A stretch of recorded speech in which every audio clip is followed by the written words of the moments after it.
Jair, Jair, Jair, Jair, Jair Bolsonaro!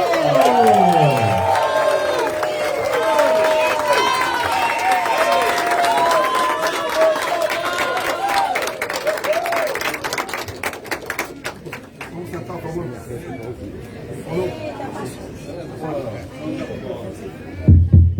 Vamos sentar, por favor. Boa tarde a todos. Quero agradecer às lideranças cristãs que me convidaram para esses dois eventos. Lá fora está o povo que veio de forma voluntária. Então, como gesto de consideração e apreço, um pouco mais cedo eu fui conversar com eles. A imprensa já escreveu por aí que eu estou num evento esvaziado em Recife. Mas tudo bem.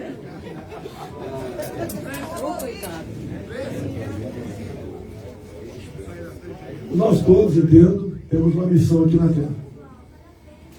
Jamais eu sonhava em ser presidente da República.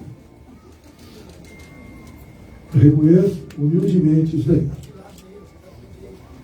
Quando uma senhora foi reeleita em outubro de 2014, presidente da República, eu em casa, algo aconteceu comigo. Eu falei, como salvar o nosso Brasil? Se bem que eu sei, quem salva é Jesus Cristo. Eu não salvo nada, apesar de meu nome ser Messias, por acaso. Como ajudar o nosso país? Como evitar que o nosso povo um dia venha sentir as dores do comunismo? No comunismo não tem imprensa. O trabalho, todo mundo é empregado do Estado. Uma minoria vive de benesse. A grande maioria vive de esmola. E eu confesso que foram horas de meditação e eu traduzi isso no final de novembro. Está no Google. Final de novembro de 2014. Num evento de entrega de espadas na Academia Militar das Agulhas Negras, quis o destino que o deputado federal passasse perto da tropa, no mesmo local onde também eu estava em 1977, aguardando o momento para entrar no pátio e ser declarado aspirante oficial. Vale a pena ver esse vídeo. É botar AMAN, 2014, novembro, Bolsonaro. Eu fui no meio da tropa. Estava aguardando, não estava em forma. Me aplaudiram, era um dia de festa. Um cadete nesse dia bate palma para qualquer coisa, eu reconheço, já fui cadete. É o último dia dele, é o dia da formatura, como é ou são as nossas formaturas, desde o primário até o ensino superior, e falei rapidamente que seria candidato a presidente da República. Tive que ter muita coragem para falar isso. Quem eu era? Sócrates, era um deputado igual você, ou Feliciano, deputado do Baixo Clero. E falei que corria risco de morte, mas saía pela minha pátria, que quando sentei praça, em 1973, lá na preparatória de cadeias em Campinas, eu jurei da minha vida pela pátria e fiz um discurso de quase 3 minutos. Vale a pena ouvir. Não sei o que me moveu a fazer aquilo. Algo aconteceu. Talvez, não os cadetes, né, que os seus aspirantes, que era um dia de festa, mas quem ouviu eu falando aquilo, depois, deve ter pensado que estava sofrendo de alguns problemas. Na cara, até eu, de vez em quando, duvidava de mim mesmo. Imagina, às vezes, que tinha que me explicar em casa, que não chegava quinta-feira à noite, mas chegava no sábado, viajando por esse imenso Brasil. Manacapuru, capitais de estado, num movimento crescente. Aconteceu, facada, um milagre, entendo a minha sobrevivência, agradeço a Deus. Os próprios médicos dizem, a facada como cortou a mesentéria, a chance de morrer era enorme, mas tudo aconteceu, tudo. A mão de Deus fez com que eu sobrevivesse e minha filha Laura não ficasse órfã. Eu fico imaginando como seria a vida dela sem o pai. Alguns passaram por isso, né, que perderam o pai ou a mãe muito cedo. o sentimento é enorme. Vencemos as eleições. Com oração, repito, sou católico, mas sou cristão, e os evangélicos, em grande parte, estiveram ao meu lado, com alguns da Igreja Católica também, entre outros. Conseguimos a eleição. Eu quero um dia, depois das eleições, se Deus quiser, uma vez eleito, contar por algumas horas, sei que vão ficar parados me ouvindo, o que aconteceu nesse tempo todo. Assumimos o governo. Como disse aqui o Malafaia, o sistema achava que iria continuar como era antes no quartel de Abrantes. Esse partido político pega o Ministério e a Caixa, outro pega o Banco do Brasil e a Agricultura, né? Outro pega isso e aquilo, para poder dar a dita governabilidade. Não foi assim. Eu falei não. Eu fui eleito para fazer diferente. Ah, você não vai governar. Mas não governe. Cortei recursos onde podia cortar. Por quê? Eu fui o primeiro presidente com teto de gastos. É aquele cara que ganha 5 mil por mês e passa a ganhar 10, esses 5 não pode gastar. Só pode o primeiro 5. Cortamos, veio pela imprensa. O que poderia cortar, sem prejudicar o povo, fiz. Não foi por maldade. Logicamente, a imprensa, em grande parte, se voltou contra mim. Mas começamos a governar. Tomamos medidas importantíssimas em 2019, como a lei da liberdade econômica. O que é isso? Até aquele momento, alguém queria abrir um salão de beleza, uma pequena pizzaria, um cachorro-quente na praça, entrava com pedido de alvará. E daí dependia do prefeito, do vereador, do secretário, para liberar o alvará. E demorava meses, anos. Conosco, se em 30 dias não desse um desfecho no pedido de alvará, a pessoa podia abrir o seu negócio. Foi uma grande vacina no tocante à economia. Chegou 2020. Pandemia. Ninguém sabia o que era pandemia. Mas no dia 4 de fevereiro de 2020, eu decretei estado de calamidade no Brasil. Aquela grande imprensa, com as suas autoridades locais, como o seu Drauzio Varela, entre outros, falou que fique tranquilo, o Brasil é um clima quente, o vírus não propaga em clima quente. Pode vir o mundo aqui fazer carnaval, que não tem problema. E o mundo veio curtir o carnaval no Brasil. E as consequências tivemos. 2020. A pandemia veio. Começou a morrer gente no mundo todo. O que nós fizemos? A partir de março. Porque daí veio aquela história do fica em casa, a economia te vê depois. Verdade. Vimos muitos artistas, né, em casa fazendo bordado com o filhinho. Olha, estou ensinando aqui minha filha a fazer bordado. Estou ensinando francês para meu filho. Fica em casa. Verdade. Vocês têm imagens na cabeça. Eu falei o contrário. Talvez o único chefe de Estado do mundo falou o contrário. Devemos combater o vírus e combater o desemprego. Mas o Fica em Casa obrigou a 38 milhões de chefes de família está condenado a morrer de fome. Que eram pessoas que viviam na informalidade e trabalhavam de manhã para levar um prato de comida à noite para casa. Criamos o auxílio emergencial. 68 milhões de pessoas passaram a receber o auxílio emergencial de R$600. Deixo claro, fui parlamentar por 28 anos. Tem vários parlamentares aqui, sei como funciona aquela casa. Começou o auxílio emergencial com R$200, a Câmara pagou em 500 e nós demos a última cartada. Com o nosso líder do governo na época, Major Vitor Hugo, e botamos 600. E mais, para as mulheres, viúvas, com filhos, ou mãe solteira, o dobro disso.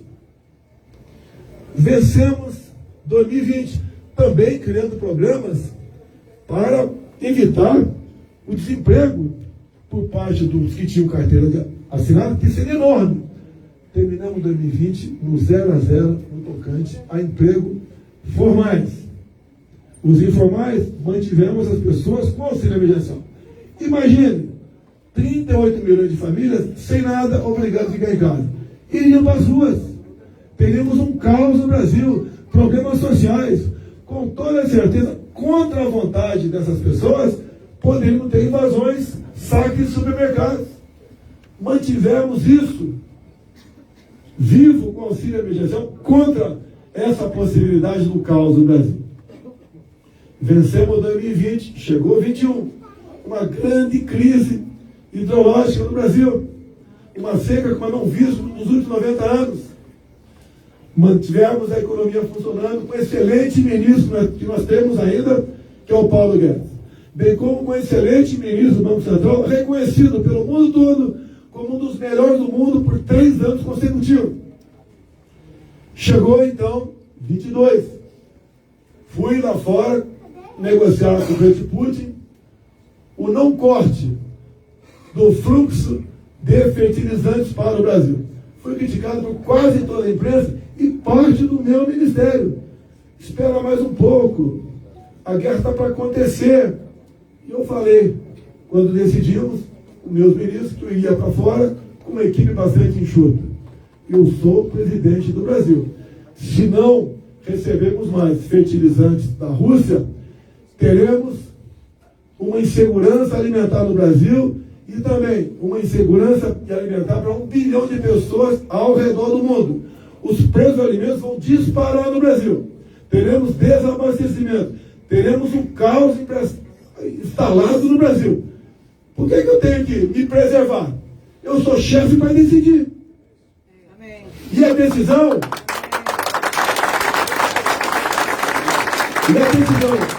por vezes errada, é menos ruim do que uma indecisão. Por isso na Bíblia, quente, frio e morno.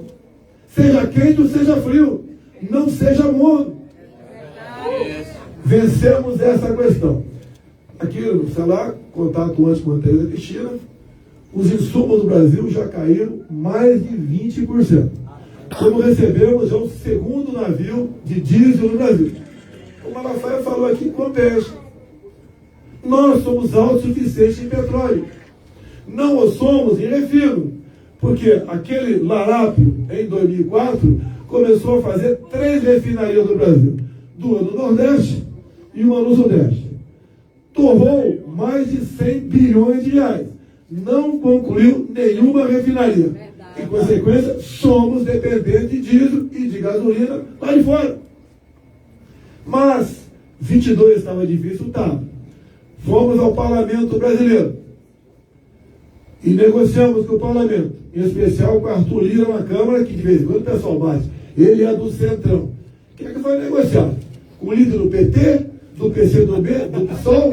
Glória a Deus. Eu já fui do Partido Progressista. Não podemos rotular todo mundo de maldosos, se bem que eu vejo a maioria da Câmara pessoas de bem. E, de forma jocosa, se apelida alguns partidos de Centrão. Mas o que é isso? Resolvemos essas questões. E no parlamento, buscamos, então, um teto do imposto estadual ICMS para os combustíveis e zeramos os impostos federais de combustíveis. Hoje nós temos uma das gasolinas mais baratas do mundo. Sugestão de alguns, Câmara da Peste, Novo Destino, entre os Gils, também mandando para o Congresso o projeto da venda direta do etanol. Ou seja, acabamos com o intermediário entre a usina e o posto de combustível. Acabamos com a figura do atravessador, do transportador, dos tanqueiros. E hoje as usinas podem vender diretamente ao posto de combustível. Consequência, hoje, como média nacional, bem abaixo de R$5 por litro da gasolina, em São Paulo, via esses dias, etanol a R$2,50. Com R$100 se enche o tanque de um carro de etanol. Consequência disso tudo, inflação para baixo. Aqui, imprensa de hoje, parabéns, imprensa, não estou criticando, publica muita verdade, não temos dúvidas disso. As fake news deixam para o presidente, eu não quero o presidente, que é outro cara, né? Cada um tem o seu herói, né? Se bem que eu não sou herói de nada, eu sou um cidadão aqui que estou cumprindo a missão aqui na Terra. Diz, matéria de hoje, que a Abras, a Associação Brasileira de Supermercados, Nos últimos 30 dias, o preço da cesta básica caiu em média 10%. Um percentual para o auxílio. E que me cita o preço da carne. Está caindo o preço da carne também. Ninguém precisa aqui acreditar numa promessa de picanha. É pensar que o povo é idiota. É tratar com maldade o povo brasileiro. Há poucos dias, ele disse que esse povo pobre dá 10 reais para ele estar satisfeito. Isso está em vídeo. Dá 10 reais que eles ficam satisfeitos. Criticam. Tem 30 milhões de pessoas passando fome. Tem gente que passa fome? Tem. Mas nós sabemos como esse encantador de serpente trabalha os números. Como disse o Justo. Há pouco tempo, ele falou abertamente que quando estava fora do Brasil, falava, lá tem 30 milhões de crianças na rua. Ele diz números que não eram verdadeiros, mas o europeu batia a palma. Hoje em dia, nós acabamos com a figura do intermediário para o pobre conseguir o seu auxílio. Até novembro do ano passado, era o Bolsa Família. Para criarmos o Auxílio Brasil, tínhamos que negociar o chamado precatório. Passagem obrigatória para criarmos o Auxílio Brasil. Como votaram todos os deputados do PT na Câmara? Todos votaram contra. Que para eles o povo tem que passar fome. Para dizer, olha, eu vou resolver seu problema. Assim como todos os senadores votaram no Senado contra a redução dos impostos da gasolina. Todos queriam a gasolina a R$9 por ocasião das eleições. Está metade disso. Para dizer o quê? Olha, eu vou salvar você. E nós sabemos que eles não salvam ninguém. Eles são pessoas do mal. Você não acha um empresário petista. Se achar, aleluia. Não acha ninguém que tenha produzido nada ao longo da sua vida pregressa. Nada. Geralmente vieram do movimento sindical. E com que prazer eu ajudei a enterrar o movimento sindical. Não foi no meu governo, foi enquanto parlamentar. Acabamos com a figura do imposto sindical. Tínhamos mais sindicatos no Brasil do que o mundo todo junto. Não pode dar certo um país desse. E o que o Lula tem prometido agora para os sindicalistas? Não voltar ao imposto sindical. Não. Vamos cobrar uma pequena taxa ao trabalhador para os sindicatos. 6 por meia dúzia. Não tem como dar certo um país como esse. Não tem. E o Brasil só não afundou ainda porque ele é muito grande, é muito rico, é um país muito forte. Mas sentimos, ao longo desses anos, pós-pandemia, crise ideológica e guerra, que o Brasil está sendo exemplo para o mundo em sua economia.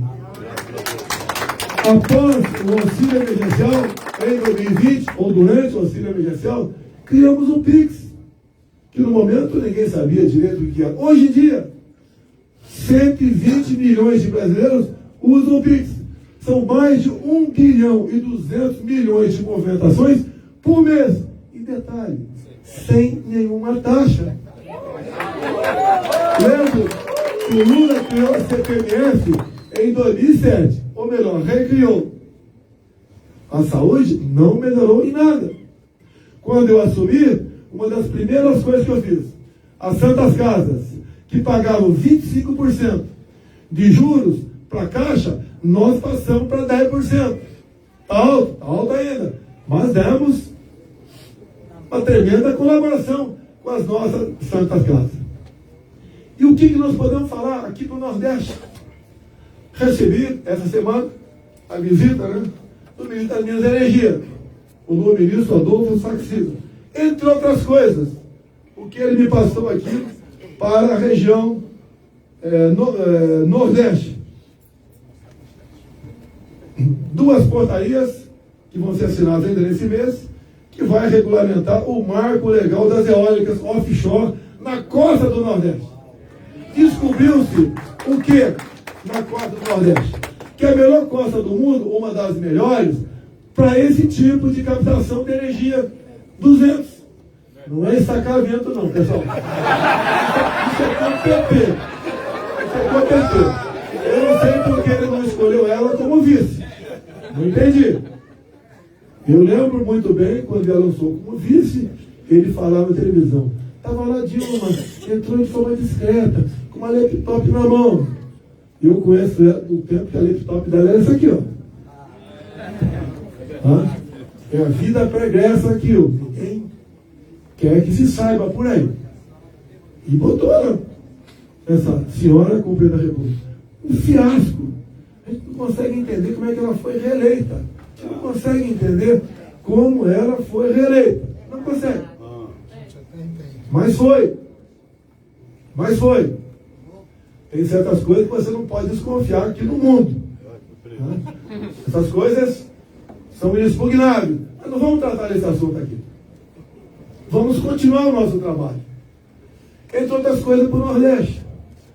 Quem escolheu foi o alto comando do Exército. Mas eu sou o chefe supremo das Forças Armadas. Concordei com o alto comando. A nova escola de sargento das armas será aqui no entorno de Recife.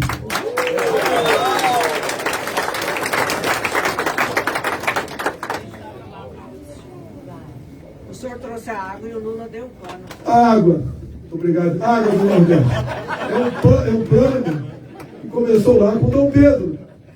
E depois começou sim a ser feito no governo do PT. Não vou negar isso daí. Terminaria em 2010. Daí marcaram para 2012. Não fizeram nada. O Brasil cada vez mais mergulhado em corrupção. O pessoal fala muitas vezes, né?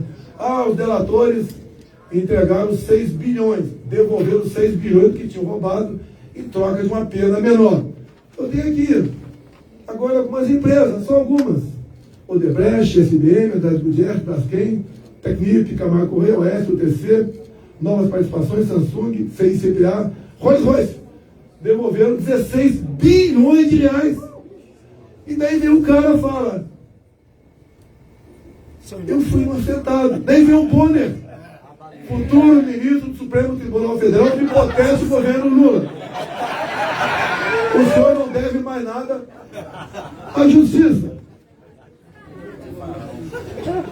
E daí, quando eu fui sabatinado, a senhora Renata, não, a polícia durante a Covid é fique em casa se puder. Não vou responder, porque se eu respondo, está agredindo uma mulher.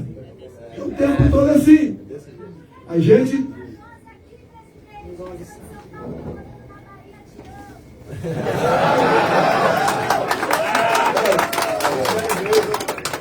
Eu posso não dizer que amo o Nordeste, mas amo uma nordestina.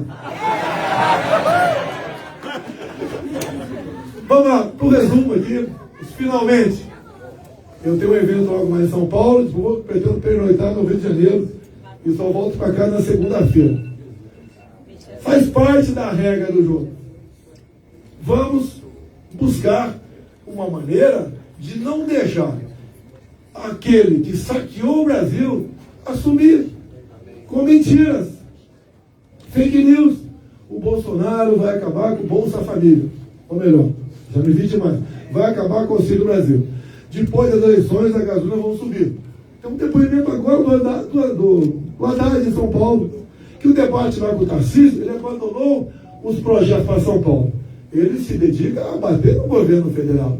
E falou, como é meio, não é tão inteligente assim, né? É muito sincero, falou que se o Lula voltar, os impostos dos combustíveis têm que voltar para atender os governadores. Os governadores não estão reclamando da perda de receita do ICMS e da gasolina, porque o somatório do ICMS deles continua sendo não inferior ou não superior a 5%. Porque se passar de 5%, o governo federal entra e recupera essa perda excessiva.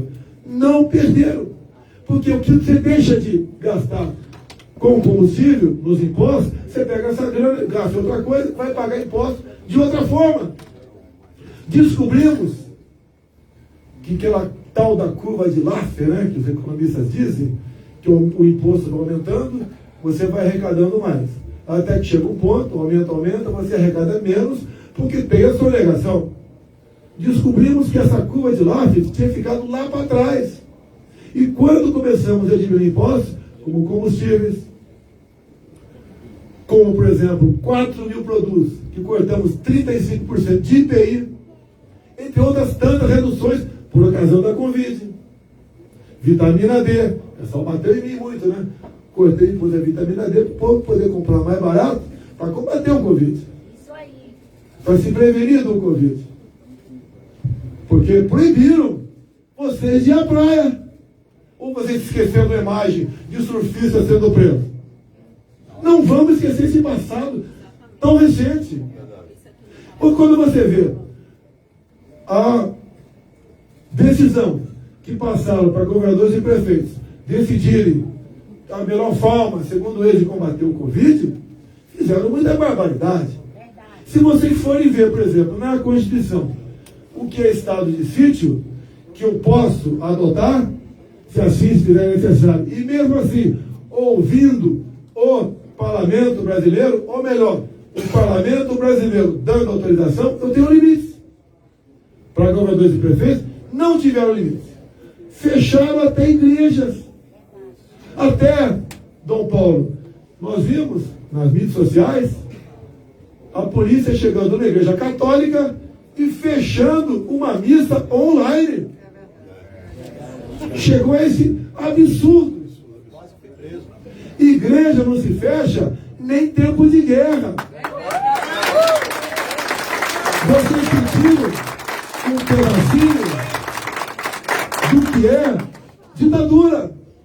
Vimos em Araraquara, por exemplo, que foi o município que pegou 5 milhões do Carlos Gabas, daquela loja de maconha, prefeito de Araraquara, e ele fechou o município.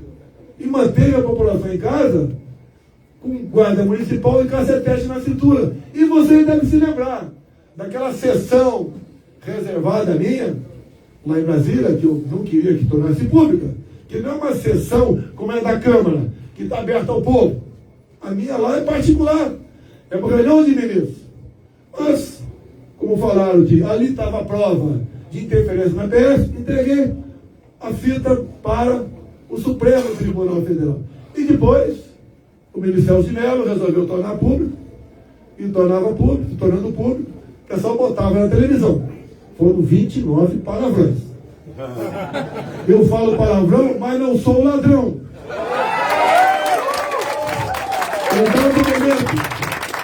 Eu falei naquele vídeo que foi espontâneo, não foi um teatro. Como é fácil impor uma ditadura no Brasil. Mas o ladrão fala palavrão. Os palavrões que eu falei, eu não ofendi ninguém individualmente. Ele citou nos seus palavrões Rosa Weber, que tinha aquilo duro, citou a senhora Hunt, dizendo que quando a PF foi na casa dela, ela achando que eram homens atrás dela, mas era a Polícia Federal. Quando teve em Pelotas, falou aquela barbaridade, uma cidade exportadora. Fala palavrão, não quer mais, não queria mais. Mas para defender a sua romaria. Nós somos diferentes. Talvez sou um pouco grosso, sou, vou negar. Meu pai educava a gente, dava uma zoiada só. Só dava uma zoiada. Aí estava resolvido o assunto. Depois 15 anos de exército brasileiro. Você tem que cumprir a missão, meu exército. Não interessa como. Talvez não, certamente influenciou no meu trato, na minha forma de falar. Peço desculpas para quem eu ofendi. A intenção nunca foi essa. Foi resolver os problemas do Brasil. Quem não ficou indignado, por exemplo, com a censura que colocaram junto aos médicos, de modo que eles não podiam mais fazer o tratamento off-label. O que é o tratamento off-label? Fora da bula. Mais que um direito do médico tentar salvar o seu paciente. É um dever dele. E se não tiver medicamento, ele conversa com o paciente, se não for possível com a família, e aplica aquele medicamento. E deixa claro, deve ter médico aqui. Muitos medicamentos são descobertos por acaso.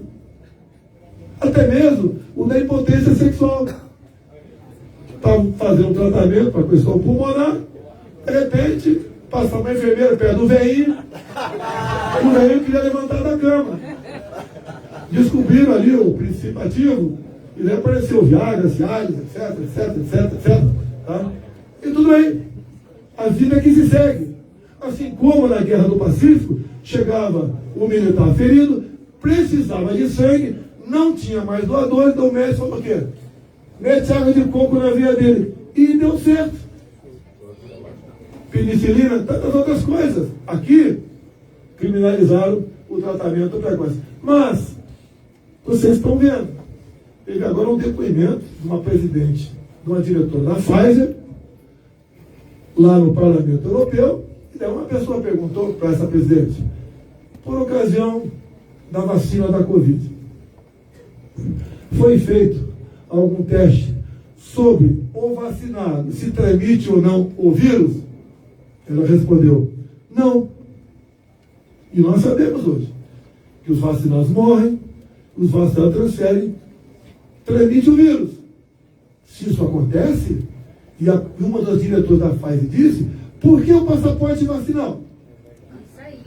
Se proibiu filhos de brasileiros retornar do exterior caso não tivesse vacinado.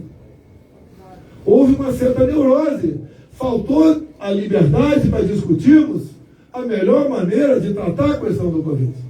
E nós compramos, para que nem reclame, 500 milhões de doses de vacina. E nós aplicamos de forma voluntária. Não exigimos que ninguém tomasse a vacina. E deixo claro, é muito importante falar isso aí. Há poucos dias, tivemos aqui um problema chamado varíola do macaco, que se cogitou vacinação em massa, a exemplo da Covid. De repente, uma autoridade chegou para mim e falou, não vou tomar essa vacina. Peraí, por que você não vai tomar? Você não queria que eu fosse obrigado a tomar da Covid? Por que agora você não quer tomar da varíola do macaco? Olha, a liberdade nossa não tem preço. Não tem preço. Quem abre mão de um pouco da sua liberdade por segurança, acaba ficando sem segurança e sem liberdade. O bem maior nosso é a liberdade. E essa luta nossa, no dia 30, um dos grandes pontos focais é a questão da nossa liberdade. Vocês veem, quando eu desci da tribuna da ONU, uma das coisas que eu falei, estava lá com o Malafaia, estava o padre Paulo de Goiás também, que nos acompanhou nessa viagem, eu agradeço. Eu falei que o Brasil estava de portas abertas para receber. Padres estão sendo presos e freiras estão sendo perseguidas, expulsas da Nicarágua, aqui no Brasil. Logo depois, ocupou o atual presidente, recém-eleito presidente da Colômbia. E o que ele pregou ali? Descriminalização da cocaína. Em matéria de agora na imprensa, agora, povo nas ruas, na capital da Colômbia, protestando contra o presidente. Ora as bolas, não foram votar, e lá o voto no papel. Querem o quê? Se omitiram, foram mornos, e agora as consequências chegaram. E como se faz para reverter esse assunto? Bem, ele já falou que vai abrir a fronteira com a Venezuela, vai desencarcerar traficantes.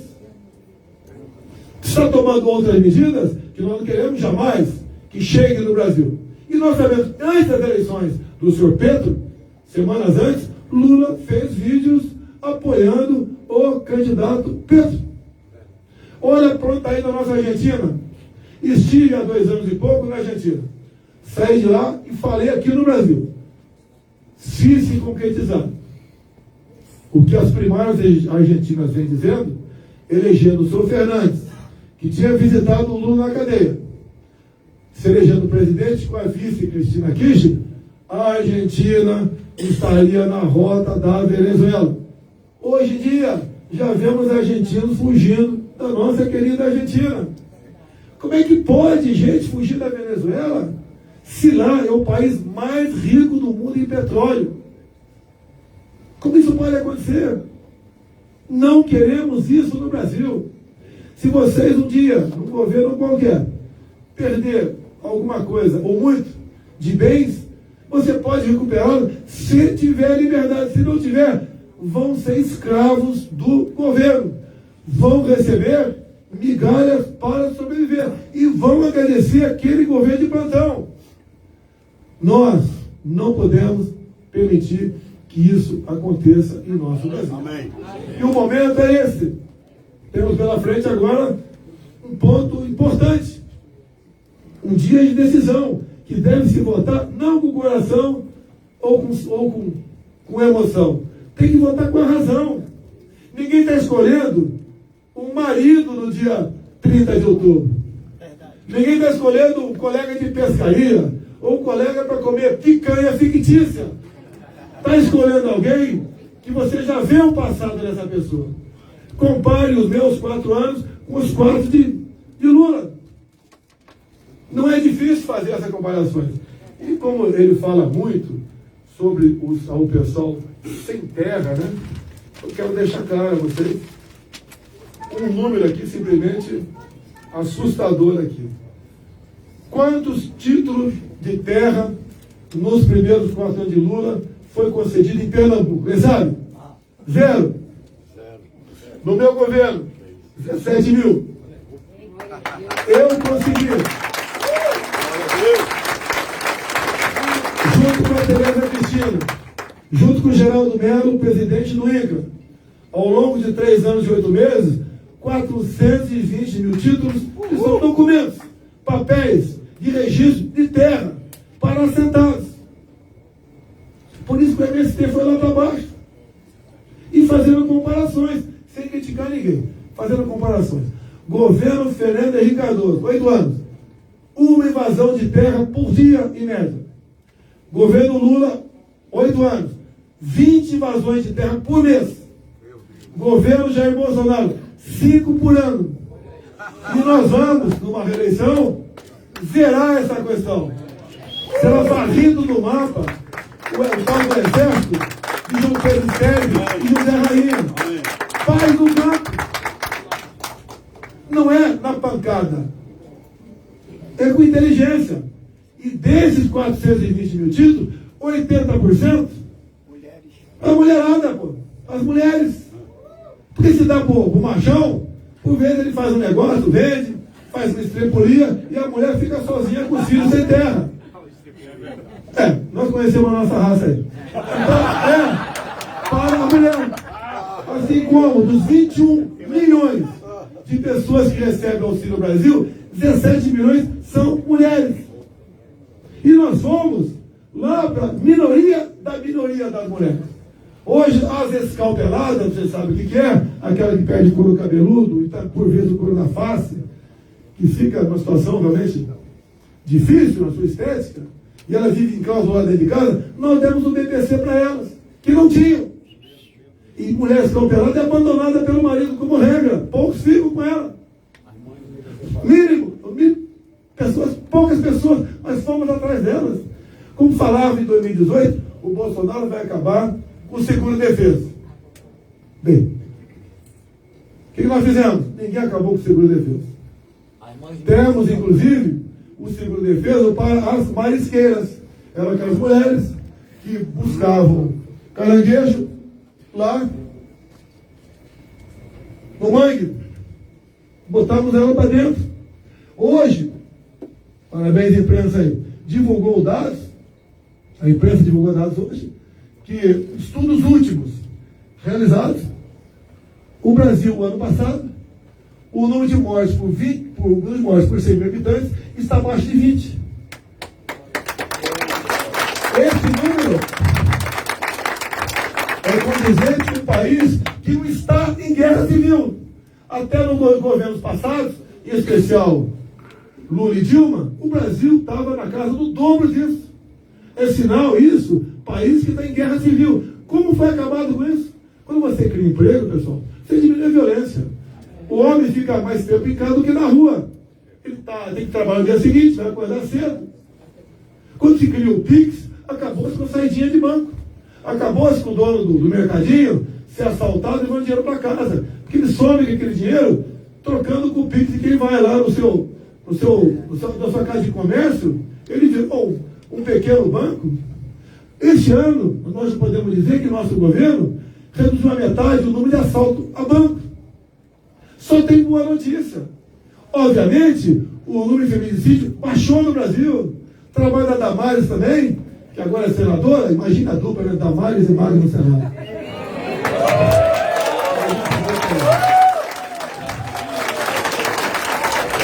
O percentual de adolescentes grávidas também diminuiu. Nós não precisamos legalizar drogas. O que é isso? Tem um depoimento agora que eu botei na rede de Zap meu, de uma mulher fisicamente acabada. Ela deve ter uns 25 anos, mas com cara de bem mais idosa. Destruída pelas drogas. O que ela diz? Vou votar no Bolsonaro porque ele é contra a legalização das drogas. Eu sonho em sair do mundo das drogas. Eu não quero que ninguém entre no mundo das drogas. Por isso vou votar Jair Bolsonaro. É um depoimento de alguém que levanta a camisa, mostra como está seu corpo, surrado pelas drogas. O que ela não quer para o país, ela tem o resto de consciência ainda. A droga consumiu muita coisa dela, mas deixou preservar alguma coisa no seu cérebro. Nós não queremos isso para o Brasil. Nós não queremos nossas filhas, e nem filhos, né? Mas que nossas filhas, no intervalo da escola, vá no banheiro, nossa filha de 6, 7 anos, enquanto um moleque de 12 fazendo xixi. Não queremos isso. Isso é ideologia de gênero.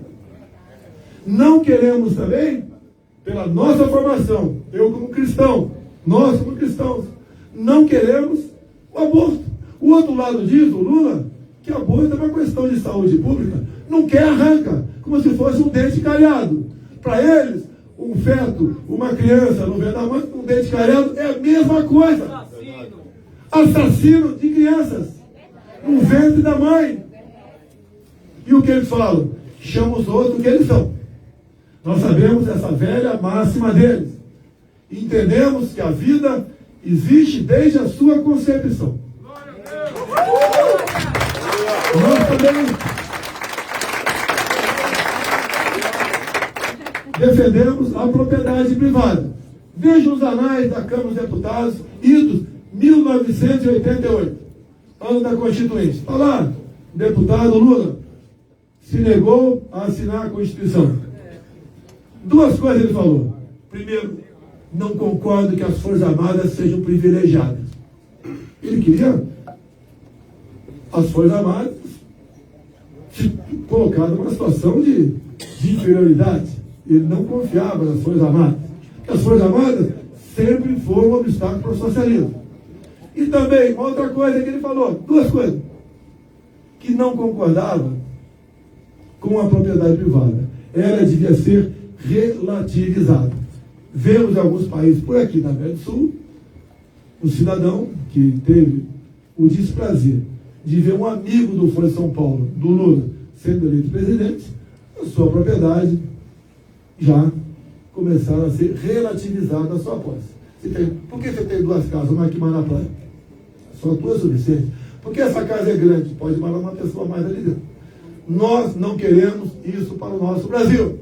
Estamos defendendo, inclusive, agir dessa maneira, quem vota no PT. Porque o barco afundando, todos nós estamos dentro desse barco. Verdade. A chance nossa está aí. Não sou o salvador da pátria, quem salva o Brasil é o nosso Senhor Jesus Cristo, tá? Mas sou aqui uma opção, ou a única opção, aquilo que nós temos certeza que vai acontecer no Brasil.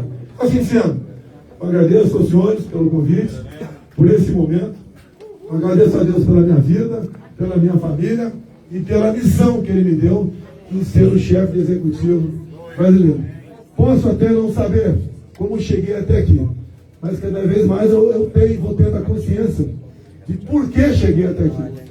Tem gente melhor do que eu, aqui existe dezenas de pessoas melhor do que eu, mas essa eleição, quem pode disputar sou eu e outro cara. É o bem contra o mal. E temos certeza que o bem vencerá como sempre. Muito obrigado.